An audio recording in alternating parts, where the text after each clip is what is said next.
നമ്മുടെ രാജ്യത്തെ ഏറ്റവും വലിയ ഗതാഗത മാർഗം ഏതാണെന്ന് ചോദിച്ചാൽ നമുക്ക് എല്ലാവർക്കും ഒരൊറ്റ ആൻസറേ കാണുള്ളൂ. എന്താണ്? ഇന്ത്യൻ റെയിൽവേ അല്ലേ?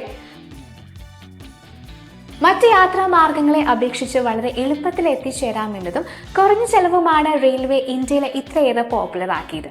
സാധാരണയായിട്ട് പണം നൽകിയാലാണ് നമുക്ക് ട്രെയിനുകളിൽ ഫുഡ് ലഭിക്കുക അല്ലേ? എന്നാൽ യാത്രക്കാർക്ക് പൂർണ്ണമായിട്ടും സൗജന്യമായിട്ട് ഭക്ഷണം നൽകുന്ന ഒരു പ്രത്യേക ട്രെയിൻ ഉണ്ട് നമ്മുടെ ഇന്ത്യയിൽ. വിശ്വാസം വരുന്നില്ല അല്ലേ? പക്ഷെ പറഞ്ഞത് സത്യമാണ് കേട്ടോ. മഹാരാഷ്ട്രയിലെ നന്ദേഡിനും പഞ്ചാബിലെ അമൃത്സറിനും ഇടയിൽ സർവീസ് നടത്തുന്ന സച്ച്ഖണ്ഡ് എക്സ്പ്രസ്സിലാണ് യാത്രക്കാർക്ക് ഫ്രീ ആയിട്ട് ഫുഡ് നൽകി വരുന്നത് കേട്ടോ. ഏകദേശം 29 വർഷമായിട്ട് ഇത് കണ്ടിന്യൂ ചെയ്യുന്നുണ്ട്.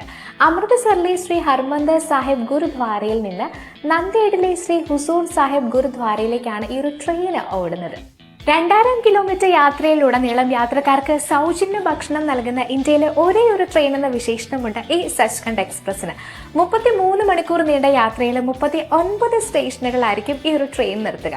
ന്യൂഡൽഹി, ഭോപ്പാൽ, ധർബാനി, ജൽന, ഔറംഗാബാദ്, മറാത്ത്വാഡ എന്നീ 6 പ്രധാന സ്റ്റേഷനുകളിൽ ഭക്ഷണം കഴിക്കാനായിട്ടുള്ള സൗകര്യങ്ങളും ഒരുക്കിയിട്ടുണ്ട്. ഗുരുദ്വാരകളിൽ നിന്ന് ഭക്ഷണമായിട്ടും പണമായിട്ടും ലഭിക്കുന്ന സംഭാവനകൾ യൂസ് ചെയ്തിട്ടാണ് ഈ ഒരു പദ്ധതി വിജയകരമായിട്ട് നടപ്പിലാക്കുന്നത് കേട്ടോ.